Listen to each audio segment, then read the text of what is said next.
దేవుని మాటలను కొద్దిసేపు మనము శ్రద్ధగా విందాము. చదవబడినటువంటి లేఖన భాగము గడిచిన వారం మనము కొంతవరకు ధ్యానం చేసుకుందాము.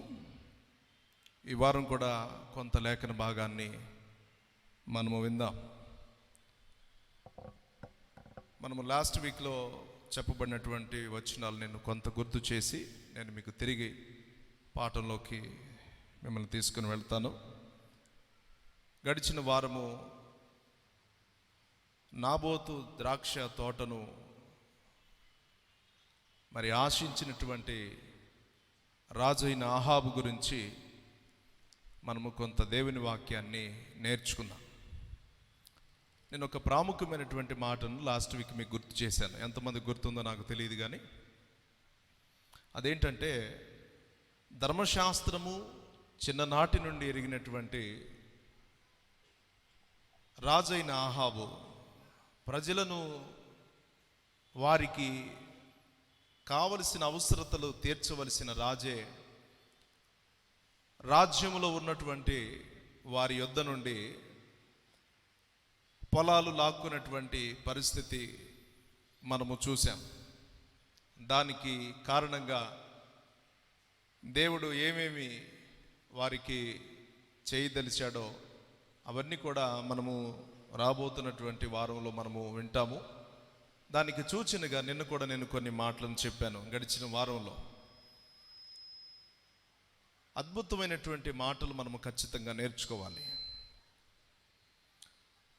రాజైనటువంటి ఆహాబు చేసిన పని చాలా భయంకరమైనటువంటి పని. మనం ఒక మాట నేర్చుకోవాలి. దేవుని వాక్యం మనకి ఒక మాటను గుర్తు చేస్తుంది. అదేంటంటే విధవరాండ్ల పక్షముగాను, తల్లిదండ్రులు లేని వారి పక్షముగాను, పేదవారి పక్షముగాను యెహోవా వారి పక్షము నుండి వారి పక్షాన వ్యాజ్యం ఆడతాడంట ఆయన. ఇది చాలా ప్రాముఖ్యమైన మాట. ఒకవేళ ఇక్కడ ఎవరైనా కూర్చున్న వారిలో అటువంటి స్థితిలో ఉంటే నాకెవరు లేరు అని అనుకోవద్దు.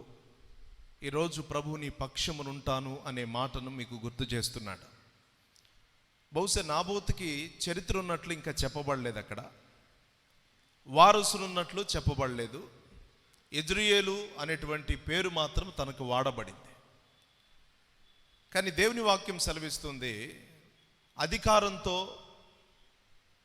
ఆ మంది ప్రభుత్వం మంద కదా అంది, ఇండైరెక్ట్గా వాడిందనమాట. అక్కడ మనం రాజు కదా, రాజు ఏది చేసినా సరిపోద్ది కదా, నువ్వు ఊరుకోయా అని చెప్పి రాజుని భోంచేయమని తాకీదు రాయించి ఇద్దరు అబద్ధ సాక్షులను రేపింది. ఇద్దరు అబద్ధ సాక్షులను రేపి నీతిమంతుడైనటువంటి నాబోతు మీదకి ఉసిగొల్పి ఇతడు దేవునికి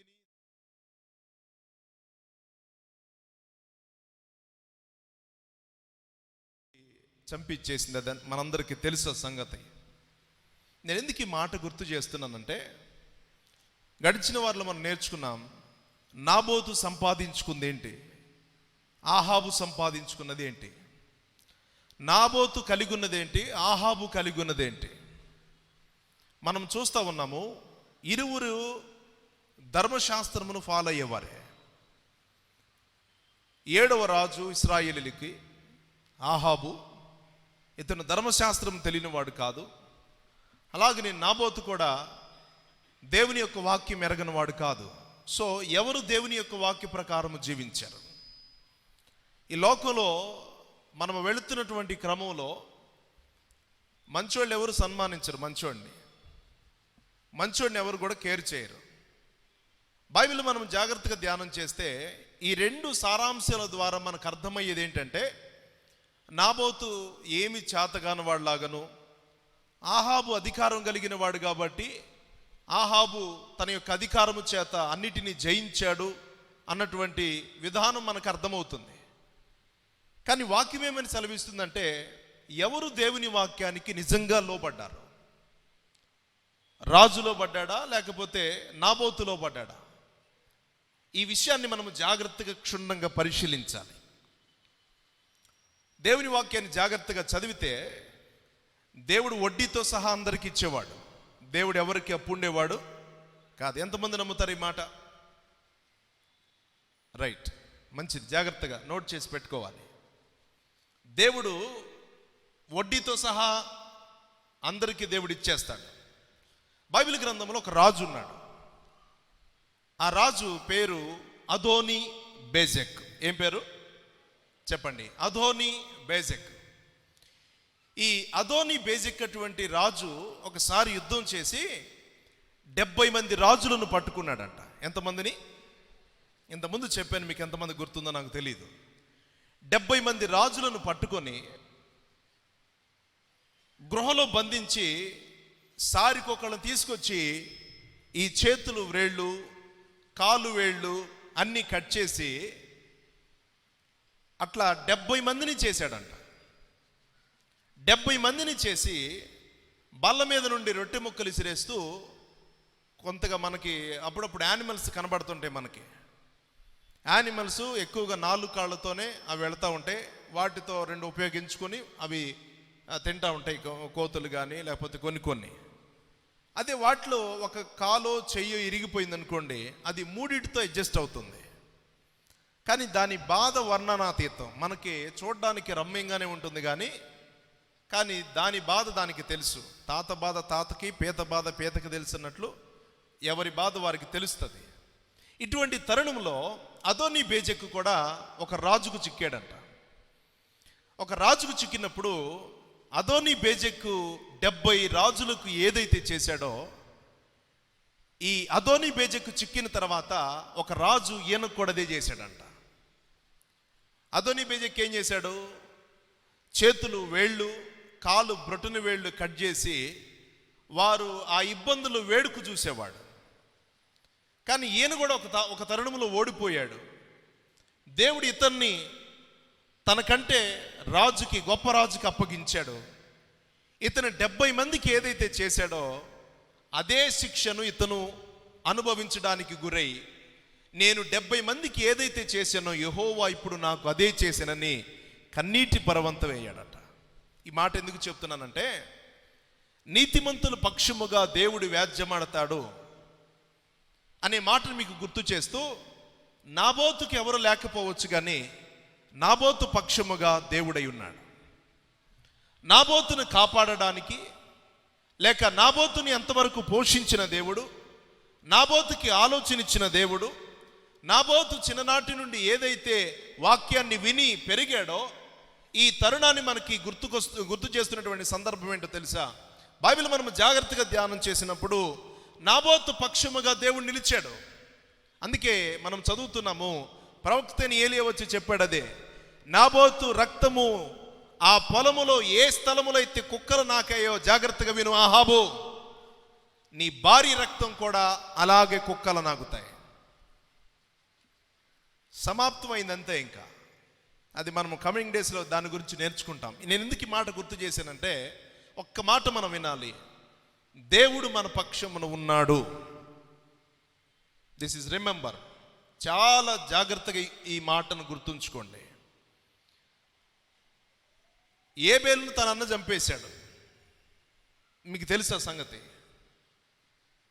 అన్న చంపేశాడు, 3వ కంటికి తెలీదు, బహుశా అవాదములు కూడా తెలియదేమో. కానీ దేవుడు గుర్తుంచుకొని మాట్లాడాడు, కయ్యోను నీ తమ్ముడైన ఏబేలు ఎక్కడున్నాడు? బహుశా అతను పురుగులు పట్టి ఉండొచ్చు, భూమిలో కలిసిపోయి ఉండొచ్చు. పూర్వకాలంలో ఇంత టెక్నాలజీ లేదుగా. యాకోబు తన కడుపును పెట్టిన బిడ్డలు యోసేపును కూడా అంతే చెప్పారు, అయ్యా నీ కొడుకు గొర్రెల కోసం వచ్చాడు, సింహం చీల్చేసింది, ఇదిగో వస్త్రాలను చూపించారు. నేను ఎందుకు ఇవన్నీ గుర్తు చేస్తున్నానంటే, మనం మర్చిపోయినా మనల్ని పుట్టించిన దేవుడు అది మర్చిపోడు. మనము టేక్ ఈజీగా తీసుకున్నా దేవుడు దాన్ని అంత సామాన్యంగా తీసుకోడు. ఎందుకంటే దేవునికి ఒక చట్టం ఉంది. ఆ చట్ట ప్రకారము దేవుడు తన పనిని ఆయన కొనసాగిస్తాడు. ఆ చట్టానికి అందరిలో పడాల్సిందే.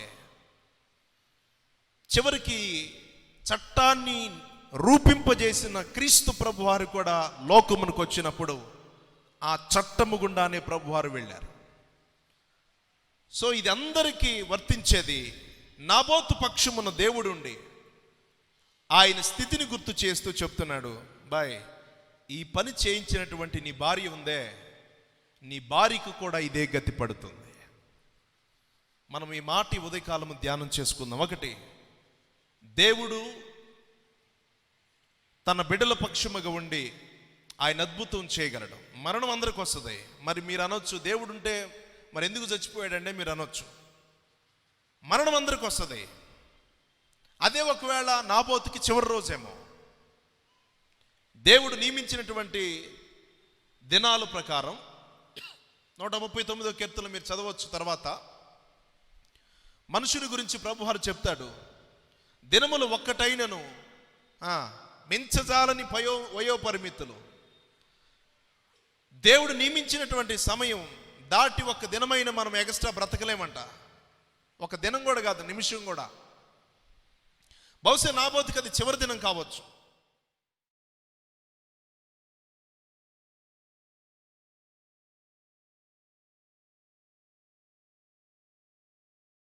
అనేకమైన సంవత్సరాలైనా ఇప్పుడు మనము నాబోతును జ్ఞాపకం చేసుకోవడానికి ముఖ్య కారణము, నాబోతును దేవుడు గుర్తు చేసుకున్నాడు.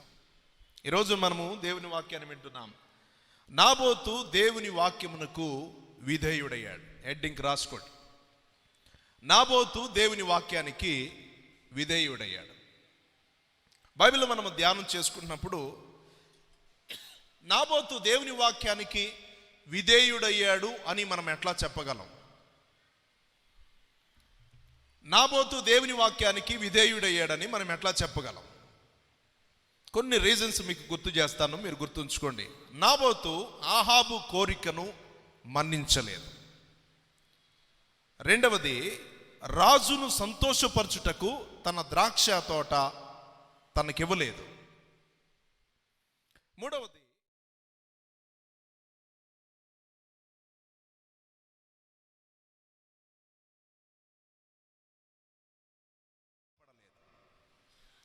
ఇదేంటండి ఇవన్నీ చెప్తే దేవుని వాక్యానికి ఎట్లా లోబడ్డాడు అనేటువంటి ప్రశ్న మీకు రావాలి.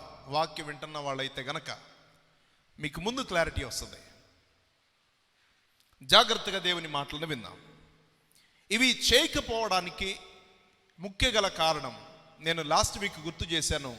నాబోతు దేవుని వాక్యాన్ని ఎరిగినవాడు. This is clear. దేవుని వాక్యానికి అతడు లోబడేవాడు. కనుకనే ఆహాబు ఆశించింది నాబోతు ఆశించలేదు. ఆహాబు నడిచినటువంటి మార్గములో నాబోతు నడవలేదు. నిజంగా చరిత్ర చెప్పింది, ఆహాబు దేవుని కొరకు చాలా రోషంగా నిలబడ్డావాడట. నాబోతు చాలా రోషంగా నిలబడ్డాడట. చరిత్ర ప్రకారం మనకు హిస్టరీలోకి వెళితే దేవుని యొక్క ప్రజలు దేవుని యొక్క సన్నిధిలో దేవుని కొరకు ఎదురు చూసిన వారిలో నాబోతు కూడా ఒకరట. బైబిల్ మనం జాగ్రత్తగా ధ్యానం చేద్దాం ఈ మాటలను. ఈయన దేవుని వాక్యానికి అనేటువంటి సందర్భంలో మనకు వస్తున్నాము. దుష్టుడైనటువంటి ఆహాబు ప్రాణము తీస్తాడని తెలిసినా అతనికి బెదరలేదట. నేను ఎప్పుడు ఒక మాట చెప్తా, యూదులు అడుక్కునేవాడైనా దేవుని వాక్యం తెలిసినటువంటి యూదులు ఎవరైనా ఉన్నా వాడికి ఎదురు ఎంత కోటేశ్వరుడు అన్నా కానీ ఇటు సలాం కూడా చేయడంట. That is the Jewish mentality. అడుక్కునేవాడు కూడా తన పైన ఎంత పెద్ద అధికారం ఉన్నా దేవునికి తప్ప ఎవరికి నమస్కారం చేయటం వాళ్ళకి అలవాట్లేదంట. కారణం ఏంటంటే అలాగని వాళ్ళు రెస్పెక్ట్ చేయరా, ఎదుటివానికి విలువీరా, పెద్దవానికి గౌరవీరా అని మీకు మనసులో రావచ్చు. వాళ్ళకి ఇవ్వబడిన నియమం ఏంటో తెలుసా? నీ తండ్రిని తప్ప, నీ దేవుణ్ణి తప్ప ఎవరికి నువ్వు మొక్కకూడదు, సాగిలపడకూడదు. That is the main fundamental. వాళ్ళు కలిగి ఉన్నటువంటి నియమం, ఆ నియమం ప్రకారం వారు చేస్తారట. దేవుని యొక్క వాక్యాన్ని ఇప్పుడు ఎక్కడ దాకా ఎందుకు, రష్యా ఉక్రెయిన్ యుద్ధం జరుగుతుంది. రష్యా చేతిలో ఉక్రెయిన్ చాలా చిన్న దేశం, చాలా చిన్నది. మీరు హిస్టరీలోకి వెళితే ఇప్పుడు పాలిస్తున్నటువంటి ప్రధానమంత్రిగా ఉన్నటువంటి అతను ఈయన యూదుడంట. ఇతను రాజీకి రావచ్చు. మీరు చరిత్ర చదివితే గనక ఇప్పుడు ఈ యొక్క దేశం ఏదైతే ఉందో ఉక్రెయిన్, తర్వాత వచ్చేసి రష్యా. రష్యా పెద్ద దేశం. రష్యాకి చైనా అండుంది. సామాన్లు, మందుగుండు సామాన్లు చైనా, రష్యా, ఇంకా చాలా దేశాలు ఉన్నాయి. ఇవన్నీ కమ్యూనిస్టు దేశాలు, ఫ్రీడమ్ లేని దేశాలు ఇవి. మనుషులకు వాళ్ళకి ప్రేమ అనుబంధాలు చాలా తక్కువంట. మీడియా స్వతంత్రం కూడా వారికి ఉండదు. అయినా అంత పెద్ద దేశాలతో చిన్న ఉక్రెయిన్ పోరాడుతూ ఉంది. నిజంగా అది జూయిష్ మెంటాలిటీ. నేను ఎందుకు ఈ మాట గుర్తు చేస్తున్నానంటే, ప్రపంచ దేశాల్లో ఏ దేశానికి లెటర్ రాయలేదంట అతను. ఉక్రెయిన్ ప్రధానమంత్రి ఇజ్రాయేల్ దేశానికి ఆయన లెటర్ రాశాడు. అప్పుడు వాళ్ళు స్పందించి ఉక్రెయిన్కి కావలసినటువంటి సామాగ్రిని వాళ్ళు సమకూర్చడం నేర్చుకున్నారు. నేను ఎందుకు ఈ మాట గుర్తు చేస్తున్నానంటే, దీనుల పక్షముగా యెహోవా వ్యాజ్యమాడతాడు, తన బిడ్డల పక్షముగా దేవుడు నిలుస్తాడు, మనకు కావలసిన ప్రతి నీడు దేవుడు తీరుస్తాడు. ఇది దేవుని యొక్క మాట. ఇక్కడ ప్రాణము పోతుందని తెలుసు. ఎవరికి? నాబోతుకు తెలుసు. బట్ ఈయన భయపడలా. సిగ్గుమానోడైతే భయపడతాడు.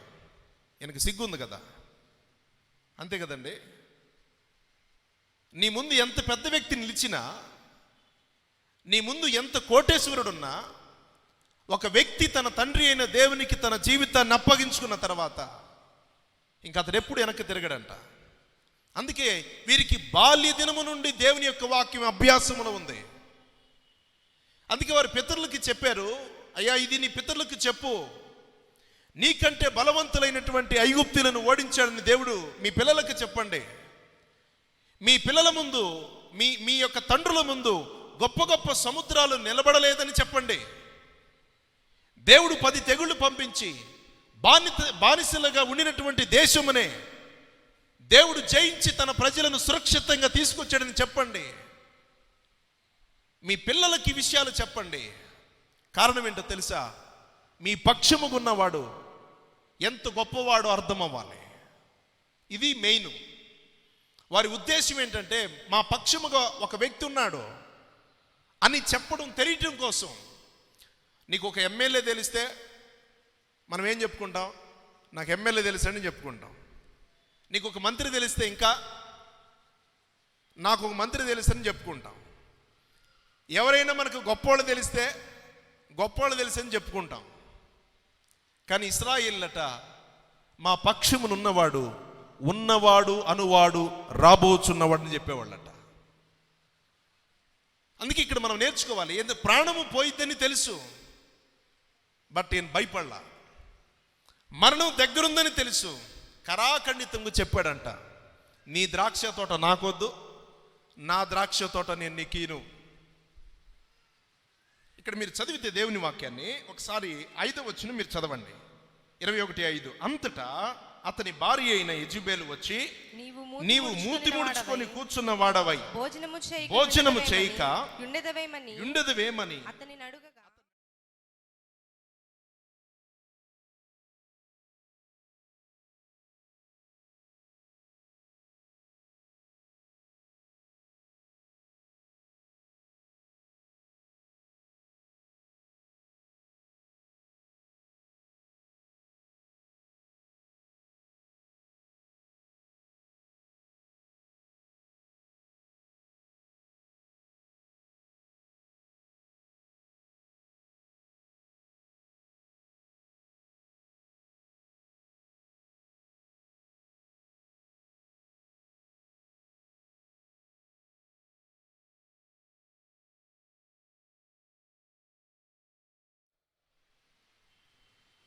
ఏమా ఇక్కడ అదే కదా మంది భార్య ఉంది.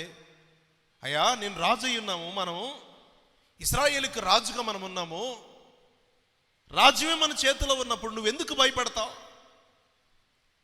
ఇప్పుడు రాజుగారు వచ్చి 2 రేళ్ళు 10 అన్నాడు అనుకోండి, మీరేమంటారు చెప్పండి? 2 రేళ్ళు 10 అన్నాడు అనుకోండి, ఏమండి? అర్థం కాల? 2 రాజుగారు వచ్చి 2 10 అన్నాడు అనుకో, మీరేమంటారు? ముందు పిల్లలు లేచి చెప్తారు 2 10 కాదండి, 2 4 అండి అంటారు. ఇప్పుడు ఏమి చెప్తున్న మాట ఏంటంటే, నువ్వు రాజు కదా, అందుకే పెద్దలు చెప్తారు చట్టం ఎవరికి చుట్టం కాదంట. చట్టం ఎవరికి చుట్టం కాదు, ఇది దేవుడు నియమించినటువంటి శాసనం. శాసనంలో మనము అందరూ ఒకటే, శాసనం అందరికీ ఒక విధంగానే ఉంటుంది.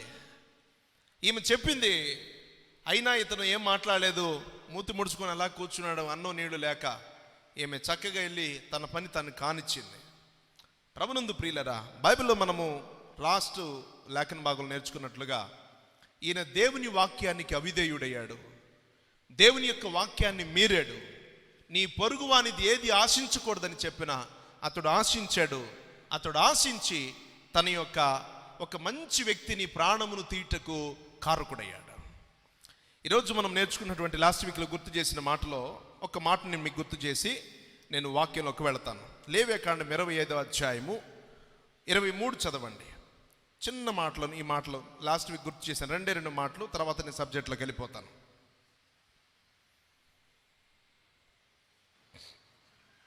25, 23 సంఖ్య. లేవియాకాండం.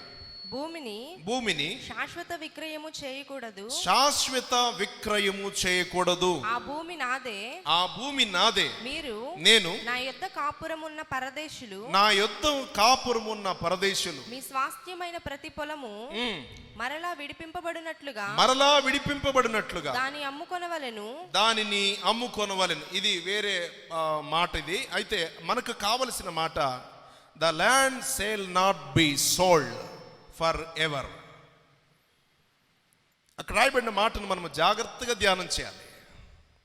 ఈ భూమిని శాశ్వత విక్రయము చేయకూడదు. The land sale not be sold for ever. శాశ్వతంగా దాన్ని విక్రయము చేయకూడదు. బైబిల్లో మనం చదువుతున్నాం, ఇది తన తర్వాత తన గోత్రికులు చెందవలసినటువంటి భూమిని ఇది ఎట్లా ఇస్తాడు? ఇది కుదరదు కదా, దేవుని చట్టము ఇది ఒప్పుకోదు కదా, అందుకే అతడు దాన్ని ఇవ్వలేదట. మరొక మాట మనం హెచ్కేల్లో మనం చదువుకున్నప్పుడు హెచ్కే 46:18 రాయబడినటువంటి మాట, అధిపతులు భూమిని ఆశింపకూడదు. ఏమండి? అధిపతులు భూమిని ఆశింపకూడదు. ఎవరు అధిపతి? రాజ్యానికి ఎవరుంటారు? నేను ఇంతకుముందు మీకు గుర్తు చేశాను, ఇశ్రాయేలుకి రాజధాని షోమ్రోను. ఈ షోమ్రోను రాజధానిలో రాజుగారుండి పాలన చేస్తున్నటువంటి సందర్భంలో ఈ పాలన చేసేవాడు ఆశించకూడదు. మీకు అందరికీ తెలుసో లేదో, మనకు అమరావతి కట్టేటప్పుడు జాగ్రత్తగా వినండి, చంద్రబాబు నాయుడు గారు మనకేం చేశారు? కొన్ని భూములను తీసుకున్నారు. అందులో చాలామంది భూమి నీకపోతే అందులో ఒక యాక్ట్ ఉపయోగించారంట ఆయన. ఆ యాక్ట్ ఏంటో తెలుసా? ప్రభుత్వానికి కావలసినప్పుడు భూమి ఇచ్చేయాలి. ఈ యాక్ట్ ఉపయోగించారంట ఆయన. అందుకే రోడ్లు వేసేటప్పుడు కానీ, లేకపోతే ప్రభుత్వ కార్యాచరణ ఏదైనా జరిగేటప్పుడు కానీ, అది నీ స్థిర ఆస్తి అయినా ప్రభుత్వం గనక అడిగితే దానికి బహుశా నష్టపరిహారం కాంపోజిషన్ ఏమైనా ఇవ్వచ్చేమో, కానీ ఖచ్చితంగా ప్రభుత్వానికి దానికి ఇచ్చేయాలి. ఇది దేవుడు నియమించిన చట్టం. కాబట్టే దేవుని చట్టానికి లోబడ్డాడు, కానీ రాజుకు మాత్రం లోబడలేదు నాబోతు. అందుకే మీరు ఇంటికి వెళ్ళిన తర్వాత ఈ మాట చదవండి. 46:18 భూమిని అధిపతులు ఆక్రమింపకూడదు. ఏదైతే దేవుని వాక్యానికి వ్యతిరేకమో ఆహాబు అదే చేశాడు. కనుకనే ఇతను లోబడలేదట, అది తనకు ఇవ్వలేదు. ప్రభునందు ప్రియులరా, నాబోతు తన యొక్క ప్రాణము పోయిద్దని తెలిసిన, తనకు ఎంత కష్టమైనా వాక్యానికి అతడు లోబడుటకు తీర్మానించుకొనిను, కానీ దేవుని యొక్క వాక్యానికి వ్యతిరేకంగా చేయటానికి అతడు పూనుకొనలేదు. నాబోతులో శ్రేష్టమైన గుణం మనం నేర్చుకుంటున్నాం. అతనికి ప్రాణము హాని ఉందని తెలిసిన, తనను చంపేస్తారని తెలిసిన, ఉంది యెజబేలు అని తెలిసిన, రాజ్యభారము వారు వహిస్తూ అనేకమైనటువంటి విషయాలను యోచించిన వాడై తనకు ప్రాణహాని ఉందని తెలిసినా కానీ నాబోతట దేవుని వాక్యానికి కట్టుబట్టడానికి తీర్మానించుకుని కానీ దేవుని యొక్క వాక్యానికి వ్యతిరేకంగా జీవించడానికి అతడు తీర్మానించుకోలేదట. దేవుని యొక్క వాక్యం మనకి చాలా స్పష్టంగా బోధిస్తుంది. ఈనాడు కాంప్రమైజ్ అయ్యే స్థితులు మనకి చాలా ఉన్నాయి. బైబిల్లో ఒక మాట ఉంది. నేను ఒక స్కూల్కి వెళ్ళాను. హెడ్ మాస్టర్ గారు ఉన్నారు. అదంతా కూడా ఆర్ఎస్ఎస్ ఉన్నటువంటి ఏరియా. ఆర్ఎస్ఎస్ ఉన్నటువంటి ఏరియాలో ఒక హెడ్ మాస్టర్ గారు తన టేబుల్ మీద ఒక బోర్డు పెట్టాడు. ఆ బోర్డు ఏంటంటే నీతిమంతులు సింహం వలె ఉంటారని మాటను పెట్టాడు అక్కడ. నేను మామూలుగా అడిగాను, సార్ ఇది మీరు పెట్టింది అని అడిగాను నేను. అవునండి నేను పెట్టిందే అన్నాడు. ఆయన మాట చెప్పి అన్నాడు, దేవుని బిడ్డలు ఇలాగే ఉంటారండి అన్నాడు ఆయన. నాకు తెలుసు ఆ ఏరియాలో దేవుని బిడ్డలైన వారికి ఎంత థ్రెట్ ఉంటుందో నాకు తెలుసు. చాలామందిని చంపేశారు కూడా. ఇటువంటి తరుణంలో ఆయన మాట చెప్పి ఆయన చెప్పాడు, ధైర్యం ఉండాలండి ఈ మాట చెప్పడానికి పెట్టడానికి అన్నాడు ఆయన. ఈ మాట పెట్టడానికి బోర్డు మీద ధైర్యం ఉండాలండి. నాబోతుకి ధైర్యం ఉంది కనుకనే రాజుకి లోబడలేదు, కానీ రాజులను సృజించినటువంటి రాజాతి రాజైన దేవునికి అతడు లోబడ్డాడు. That is the Christianity. ఈరోజు మనం నేర్చుకోవాలి, దేవుని యొక్క పరిమితులను మనము అర్థం చేసుకోవాలి. దేవుని యొక్క లేఖనాన్ని మనము యోచన చేయాలి. అందరూ క్రిస్టియన్స్ అనబడలేదు, అందరూ దేవుని యొక్క వాక్యానుసారముగా ఉన్నారని చెప్పబడలేదు. కానీ దేవుని ఉద్దేశము అలాగ మార్చబడాలని. యేసుప్రభు వారు పరిచర్య చేసేటప్పుడు కొంతమంది రొట్టెల కొరకు, కొంతమంది సూచక క్రియల కొరకు, కొంతమంది శోధించుట కొరకు, కొంతమంది ఈయన ఎక్కడ తప్పులు మాట్లాడతాడా పట్టుకోవడం కొరకు వచ్చేవాళ్ళట. దేవుడు హృదయ రహస్యాలను ఎరిగిన దేవుడు తన ప్రేమను అందరికి సమానంగా పంచిపెట్టేవాడట. అదే దేవుని యొక్క ఉద్దేశం. మనమందరం ఆయన రూపములోకి మారాలన్నదే దేవుని యొక్క ముఖ్య సంకల్పం.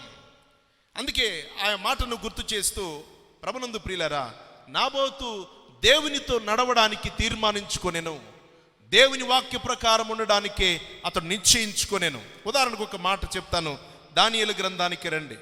Open your Bibles. దానియేలు గ్రంథము చాప్టర్ 3 వర్సెస్ 1 to 5. దానియేలు గ్రంథానికి వద్దాం. 3వ అధ్యాయం.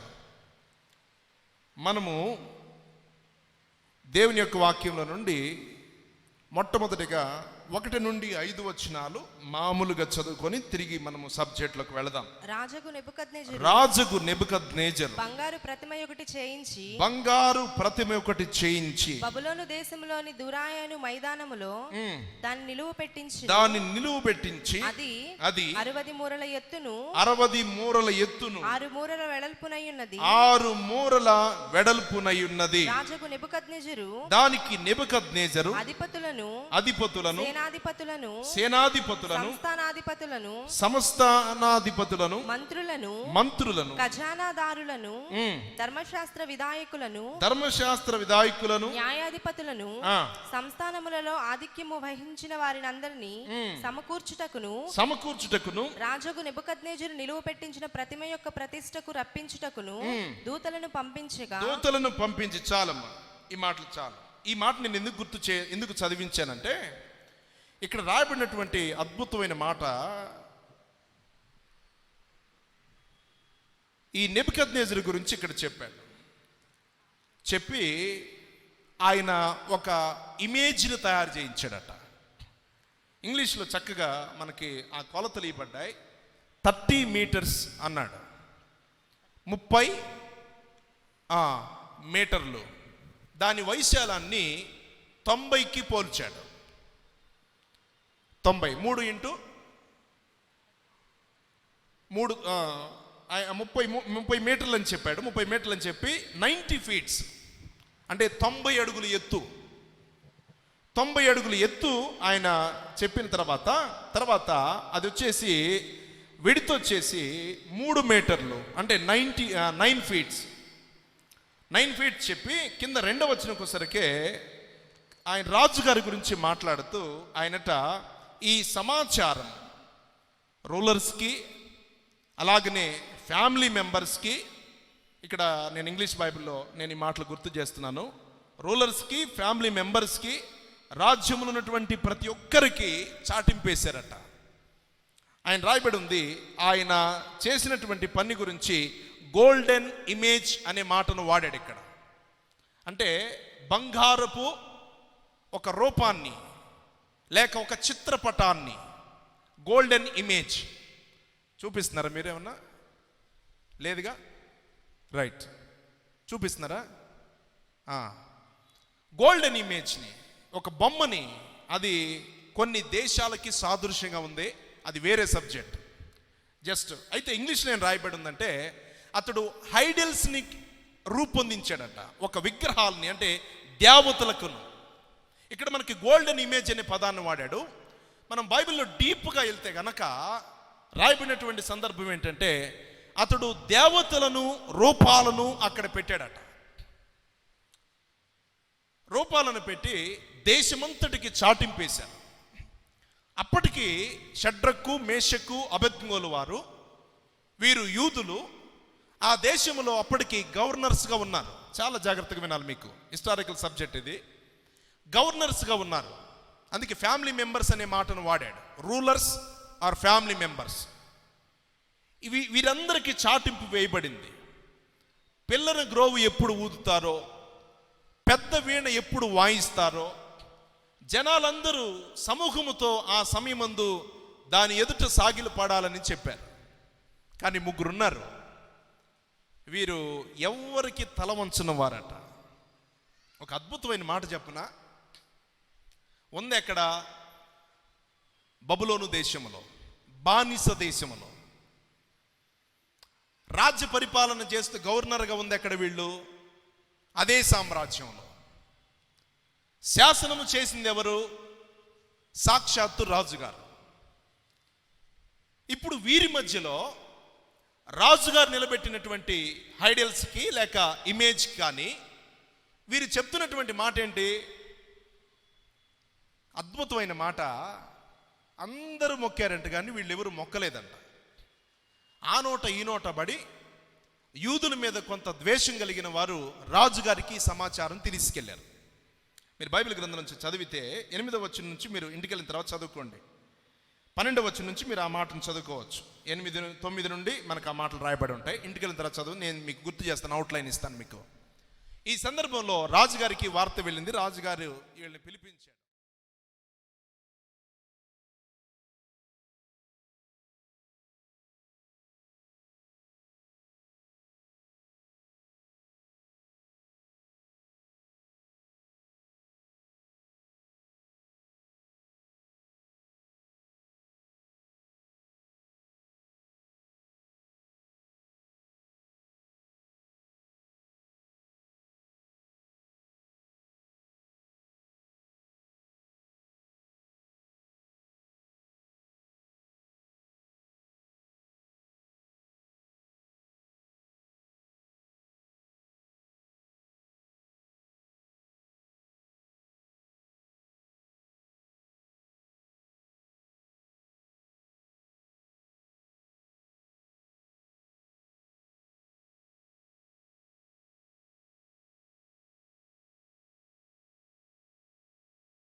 అంటే రాజుగారు చెప్పాడు, నా చేతిలో నుండి మిమ్మల్ని విడిపించగలిగినటువంటి దేవుడు ఎక్కడున్నాడు? క్వశ్చన్ మార్క్ వేశాడు.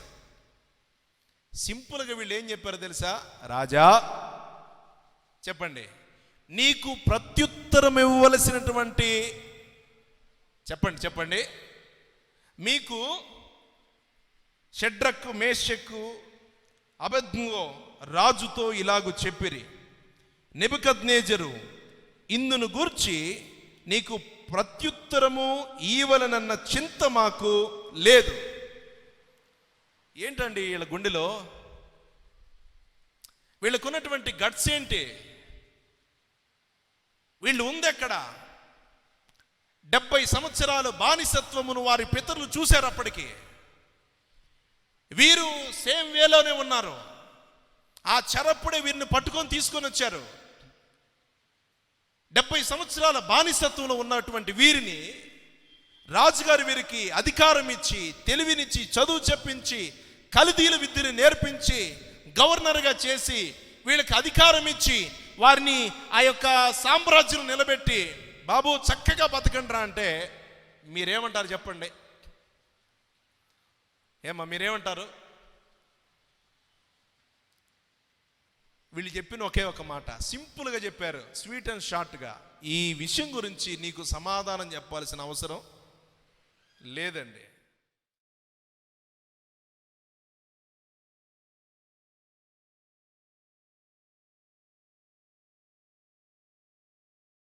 గుర్తొచ్చిందా మీకు? నేను చర్చి వరకునే పాస్టర్ గారిని, కానీ మా పర్సనల్ విషయాల జోలికి రావద్దన్నారంట ఎవరు. ఒక సింపుల్ మాటతో తేల్చేశాడు. నెబుకద్నెజరు వారు చెప్పేశారనమాట. నెబుకద్నెజరు గురించి, అంత గొప్ప రాజు చక్రవర్తికి వీరు నిలబడి ఇందుని గురించి మీకు సమాధానం చెప్పాల్సిన అవసరం. ఒక్కసారి నాకు బహుశా నేను అనుకోవటం, నెబుకద్నెజరు రాజుకి పిచ్చెక్కుండిద్దాం అనుకుంటున్నాను నేను. మెంటలు వచ్చేసి ఉంటాయి. ఒరే ఒరే ఒరే ఒరే, నేను వీళ్ళకి ఇంత అధికారం ఇస్తే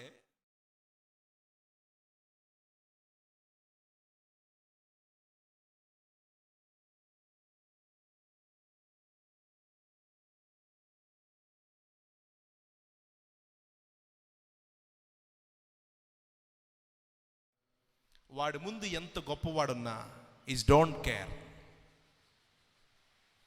వాళ్ళు లోబట్టం అనేది వాళ్ళకి తెలీదు. ఒకటే ఒకటి తెలుసు, వాళ్ళకి అసలు పేరే ఉంది కదా, ఏమని? మెడవంచని జనాంగం అని. దేవునికే లోబడలేని ప్రజలు ఇంక మానవుడికి ఎట్లా లోబడతారు? ఇక్కడ మనం నేర్చుకోవాలి, అగ్ని ఉందని తెలుసు, 7 అంతలైందని తెలుసు, మండుచున్నటువంటి కొలిమని తెలుసు, పడితే కాలిపోతారని తెలుసు, మలమల మాడిపోతారని తెలుసు, మరణం ఎదురుగా ఉందని తెలుసు, దాన్ని నియమించిన వాడు రాజుగారని తెలుసు. నేను ఇంకోటి కూడా చెప్తున్నాను, వాళ్ళు ఉంది అదే బాడీలో కదా, అదే ఉంది బాడీలో కదా, వీళ్ళకి తెలియదా? ఏమండి చైర్మన్ గారు, వాళ్ళకి తెలుస్తుందా లేదా? ఖచ్చితంగా తెలిసింది కదా. ఎందుకంటే వీళ్ళు గవర్నర్ స్టేజ్లో ఉన్నారు, వీళ్ళకి తెలియకుండా ఏముండదు జనరల్ బాడీలో, అన్నీ తెలుసు కదా. ఇటువంటి తరుణంలో ఆ వేడిమి తీవ్రత ఎంతైనా వాళ్ళ కన్నులు నెబుకద్నెజరు రాజుల కంటే రాజాతి రాజు అయిన యేసు ప్రభు వారిని లేక దేవుణ్ణి వారి కన్నులు చూశాయి. మనము నేర్చుకోవలసిన మాట, ప్రభునందు ప్రియులరా, వాక్యానికి లోబడాలా, లేకపోతే దేవుని యొక్క వాక్యాన్ని మీరి పాపమునకు లోబడాలా. నేను అందుకే అన్నాను, రాజుగారు వచ్చి 2 రెళ్ళు 10 అంటే మీరు ఒప్పుకుంటారా? ఒప్పుకుంటారా? ఒప్పుకోరు కదా. మరి పాపమునకు, లోకమునకు, లేక దేవుని వాక్యానికి వ్యతిరేకంగా మనం ఎందుకు ఒప్పుకోవాలి? నేను మీకు గుర్తు చేస్తున్నటువంటి మాట, ఇశ్రాయేలు గురించి మనం చదువుతున్నాం. భక్తులు ప్రభునందు ప్రియులరా, వారి ప్రాణాలు కోల్పోయారేమో కానీ చరిత్రలో శాశ్వతంగా నిలబడ్డారు. ఒక్కరోజు బతికితే ఏమండి, నీతికి బతికితే చాలు కదా.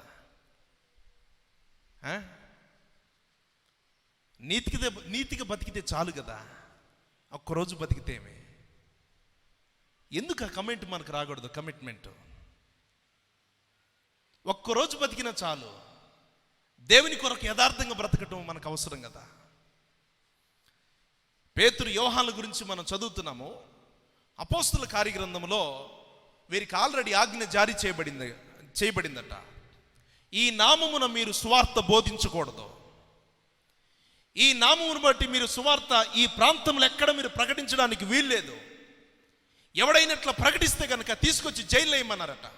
రేయ్ కూర్చోవాలి, జైలు ఏమని చెప్పారట. జైలు ఏమని చెప్తే రండి యాక్ట్ చాప్టర్కి రండి ఒకసారి, అపోస్తల కార్య గ్రంథంకి రండి, 5వ అధ్యాయం 28 నుండి 33 వరకు చదువుకుందాం. ప్రధాన యాజకులు వారిని చూచి మీరు ఈ నామమును బట్టి బోధించకూడదని మేము మీకు ఖండితముగా ఆజ్ఞాపించలేదా? ఇదిగో మీరు యెరూషలేమును మీ బోధతో నింపి ఈ మనుషుని హత్య మా మీదికి తేవలనని ఉద్దేశించుచున్నారని చెప్పాను. అందుకు పేతురును అపోస్తలులను మనుషులకు కాదు దేవునికే మేము లోబడవలను కదా. మీరు మ్రానున మాను మీద వ్రేలాడదీసి సంహరించిన యేసును మన పితరుల దేవుడు లేపెను. ఇశ్రాయేలునకు మారు మనసును పాప క్షమాపణను దయచేయుటకై దేవుడు ఆయనను అధిపతిని గాను రక్షకుని గాను తన దక్షిణ హస్తబలము చేత హెచ్చించి ఉన్నాడు. మేమును దేవుడు తనకు విధేయులైన వారికి అనుగ్రహించిన పరిశుద్ధాత్మయు ఈ సంగతులకు సాక్ష్యమై ఉన్నారని చెప్పారు. ఇప్పుడు 33వ వచనం జాగ్రత్తగా చదవండి. వారు ఈ మాట విని అత్యాగ్రహము తెచ్చుకొని వీరిని చంపనుద్దేశింపగా. చాలు, పుట్టినోట్ల మాట చదవండి.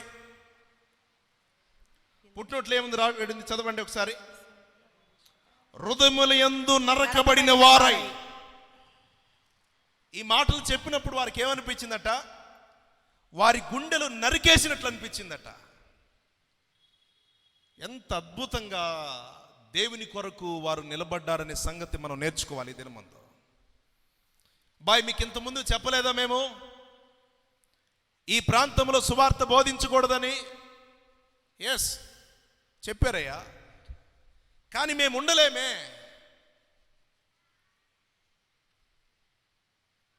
మీరు ఒక వ్యక్తిని సిలువ వేసి చంపేశారు. ఆయనే క్రీస్తు ప్రభువారుగా లోకమునకు ప్రత్యక్షమయ్యాడు.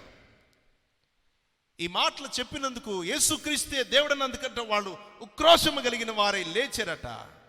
పుట్టినోట్లో వారి హృదయాలు నరకబడ్డాయట. వాళ్ళ హృదయాలు ఏమయ్యాయి? నరకబడ్డాయి. అరే రూలింగ్ పార్టీ మాది, ఎవడో వడ్రంగి కుమారుని తీసుకొచ్చి దేవుడు అని చెప్తున్నారు మీరు. మేము ధర్మశాస్త్ర ఉపదేశకులము, మేము బాల్యము నుండి ఇది నేర్చుకున్నాము. ఇప్పుడు క్రీస్తు దేవుడు అని మీరు తీసుకొచ్చి సువార్తను బోధిస్తున్నారు. ఈ ప్రాంతం అంతా దేవుని వార్త చేత మీరు నింపివేశారు. మీరు వెళ్ళిపోండి ఈ దేశం నుంచి అని చెప్పి వారి మీద కక్ష బూనిన వీరట దేవుని యొక్క వాక్యాన్ని కొరకై తీర్మానించుకొని జైలుకు పోవడానికైనా ఇష్టపడ్డారంట, కానీ సువార్త బోధించకుండా వారు ఉండలేకపోయారు. బైబిల్లో మనము జాగ్రత్తగా ధ్యానం చేస్తే ప్రభునందు ప్రియులరా, ఆ మాటకు వారు హృదయమందు నరకబడిన వారి చూడండి, వారి హృదయంలో ఎంత ఈర్ష్య, ద్వేషము, కక్షలుందో వాటన్నిటిని విడిచిపెట్టారు. జైలుకైనా వెళ్ళారు, అక్కడ ప్రార్థన చేశారు, అక్కడ విడుదలైంది. మళ్ళీ తిరిగి వచ్చారు, సంఘంతో కలిశారు. నేను ఎందుకు ఈ మాట గుర్తు చేస్తున్నానంటే, దేవుని వాక్యానికి లోబడేవాడు ఇట్లా జీవిస్తాడు. దేవుని వాక్యానికి లోబడే వ్యక్తి ఇలాగ జీవిస్తుంది. దేవుని కొరకు బ్రతకాలనుకునేటువంటి వారు ఇట్లా వారి జీవితాలు ఉంటాయి. నేను మీకు చెప్తున్నాను కదా, ఆ దినమందు ఆహాబు భయంకరంగా పాలిస్తున్నటువంటి దినాల్లో నాబోతుని గురించి 7,000 మంది యెజెబెలు పెట్టినటువంటి ప్రతిమకు మొక్కన వాడిలో 7,000 మంది ఉన్నారట. ఆ 7,000 మందిలో నాబోతు ఒకడు. అర్థమవుతుందా? ఈ 7,000 మంది ఆ దినమందు దేవుని కొరకు నిలబడిన వారిలో నాబోతు దేవుని కొరకు రోషంగా నిలబడ్డాడు. ఈరోజు ప్రభునందు ప్రియులరా, నాబోతు ప్రాణము విడిచిపెట్టడానికైనా రెడీ అయ్యాడు, కానీ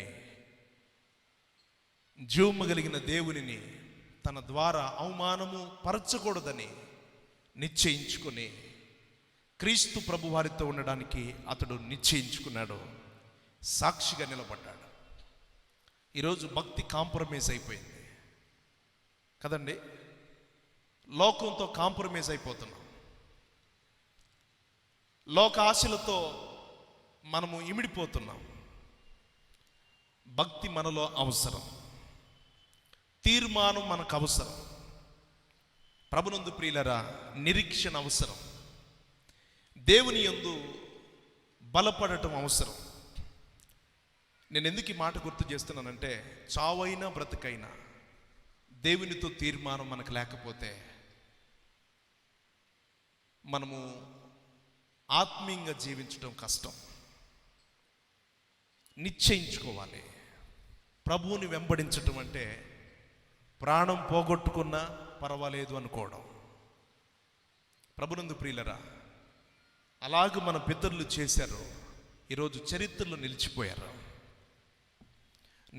నీ ముందు ఎంత వ్యక్తి ఉన్నా దేవునికి నమస్కరించటం, దేవునికి ప్రార్థన చేయటం, దేవునిని విడవకుండా వెంబడించటం మనం అలవరుచుకోవాలి. పౌలు గారు అది అంటాడు, ఇప్పుడు నేను మనుషులను సంతోషపెట్టగోరుచున్నానా, దేవుని సంతోషపెట్టగోరుచున్నానా? చెప్పండి. మనుషులను సంతోషపెట్టు వాడినైతే నేను క్రీస్తుకు దాసుడను కాకపోదును కదా.